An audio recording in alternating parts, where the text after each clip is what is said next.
What is the difference between a homogeneous and heterogeneous mixture? Who can help us? Go ahead, Jalen.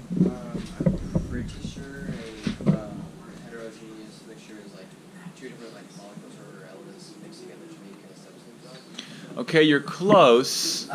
Go ahead. There's one phase in homogeneous and there's two or more heterogeneous. Yeah, that's kind of what we're looking for. You are correct there when you talk about molecules, but it's very difficult to visualize a molecule. They're very small. We're really trying to visualize a phase, like a coffee. You can see just one thing there. There's two things in there, but you can only visualize one, and that would be homogeneous. And then you have heterogeneous. You've got these two phases that you can clearly see the difference. Mixtures contain, like you said, more than one different type of molecule. That is correct.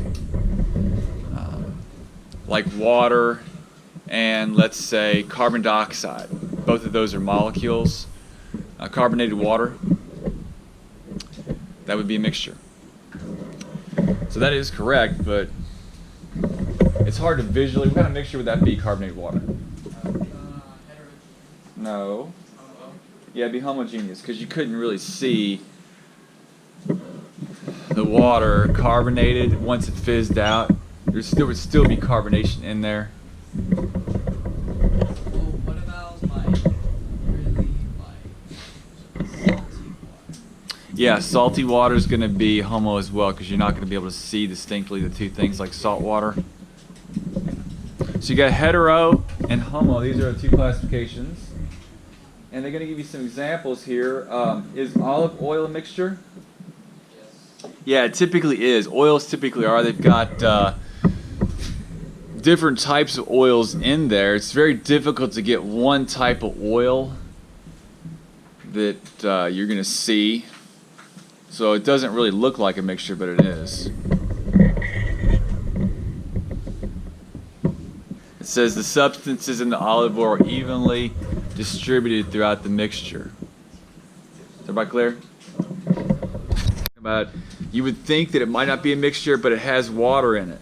That's what dilutes it. If you drank pure acetic acid, it's difficult to even get. Just because you're trying to dissolve it into things. Acetic acid typically dissolves in water. It's like sulfuric acid. You can't get like 100% sulfuric acid. Just, it isn't produced that way. You can pour substances on top of each other and create a density column. Things can be separated by density. So which one is more dense, oil or water? Yeah, oil is less dense because it floats on top. Water's more dense because it's on the bottom. Things that are on the bottom are the most dense because they're able to support what's on top. Now there might be an oil that is more dense than water. I've never heard of one. There's always an exception out there. But your olive oil, even your motor oil, like when the Exxon Valdez crashed, the oil was on top of the water. So you can create these density columns.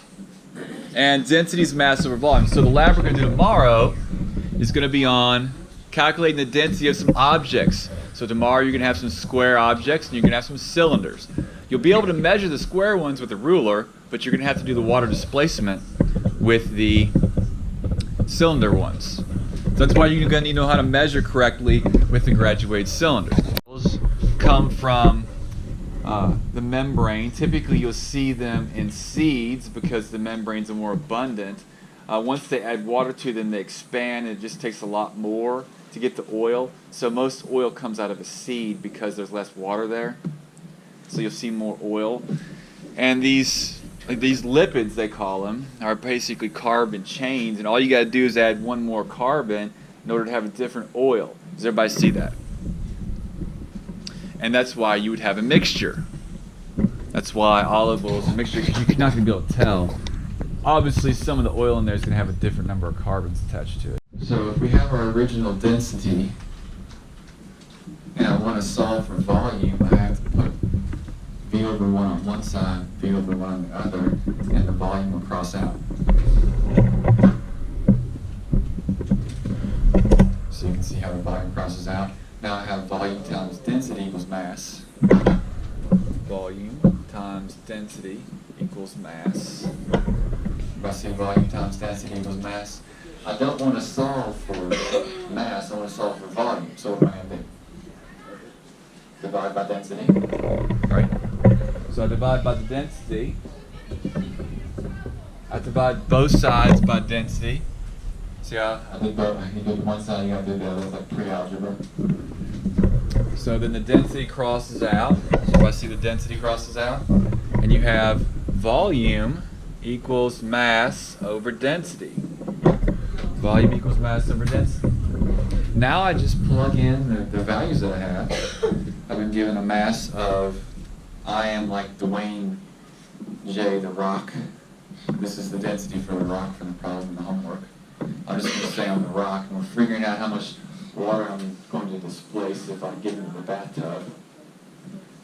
So I'll take my 79,450 grams, I'll put it for the mass. So volume equals 79,450 grams. What's my density again?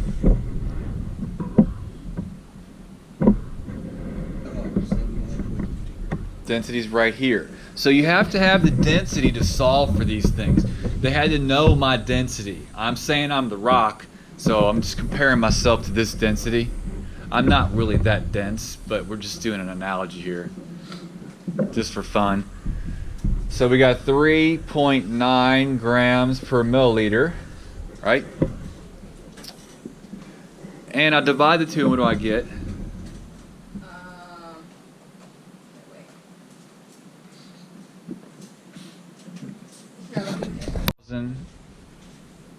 371. We're going to divide by 1,000 milliliters. So that's going to be equal to 20.37 liters. Now, how many liters are in a 2 liter? 2. So if I divide this by 2, I could buy 2 liters, and it would give me an idea of what my displacement would be. So I divide that by 2, it's around 10.152 liters. 10.152 liters. So I would just buy 10 2 liters, and then I would put that into the water, and that's going to tell me my displacement. If it went over the top of my tub, then I'd probably want to put less water in there,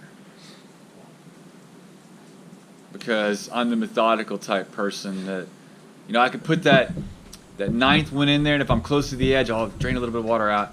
Because some people are, they just kind of jump in the tub, they don't kind of like step into it. They do like the can opener or the cannonball or the, how some guys are. They don't just like, some girls are all dainty, they're all, let me just step in.